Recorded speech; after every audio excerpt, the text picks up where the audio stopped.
welcome back to an all-new episode of the Cineverse. We are here at the premiere of Tarsem Singh's Immortals. We're here at LA Live, and it's a star-studded event. Unfortunately, we can't bring cameras into the actual venue, but we will see the movie, and we'll give you guys a good review on it. All right, let's go check it out. Let's go. Tarsem Singh isn't known for his action flicks. He's more of an art house director. Things like The Fall and The Cell, you know, nothing was a sword fight or a slow motion category, but keeping that in mind, he did alright. He definitely focused more on the overall look of the film, but that doesn't mean the other sections suffered. His actors all seemed comfortable in their scenes, and the story, although a bit contrived, didn't hit any snags along the way.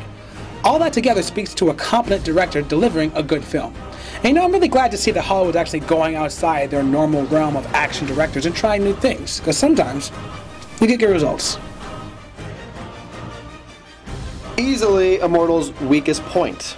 About a mad king hell-bent on taking his revenge out on the gods, a spirited young warrior finding the leader inside himself. Same old, same old. Now, since this is a fantasy movie, the story isn't held back by unbelievable plot twists. In fact, they embrace them.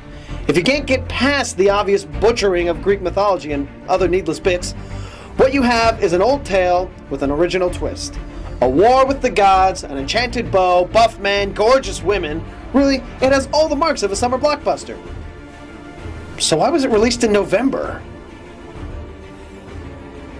Now, most of you have probably never heard of Henry Cavill, but it's a name you're going to start hearing quite a bit. After being on the Tudors for a couple of years and a few minor roles in other movies, Cavil secured his spot as Immortals' top man. Oh yeah, he's going to be the next Superman, but anyway. Now, he plays Theseus, a Greek trained by Zeus to kick ass, and that's exactly what he does. Cavil has that rare action star / serious actor combo, and I think it's going to make his rising star status even brighter. Mickey Rourke was actually pretty good. He was scary, gruff, mean, so really not that much acting from him. Luke Evans begins to redeem himself from his terrible role in Three Musketeers as Zeus, and a few other great actors round out the cast. All in all, they did a pretty good job. Immortals is all about the look. Tarsem Singh is a very visual director, in the vein of Darren Aronofsky, I'd say. So, all the sets, green screened or not, looked gorgeous. The costumes were quite strange and a little over the top, but it didn't seem to matter, since the movie's subject matter was pretty out of this world anyways.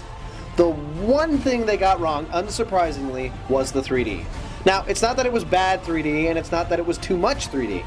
It just really wasn't noticeable 3D. If you're going to go 3D, go for it.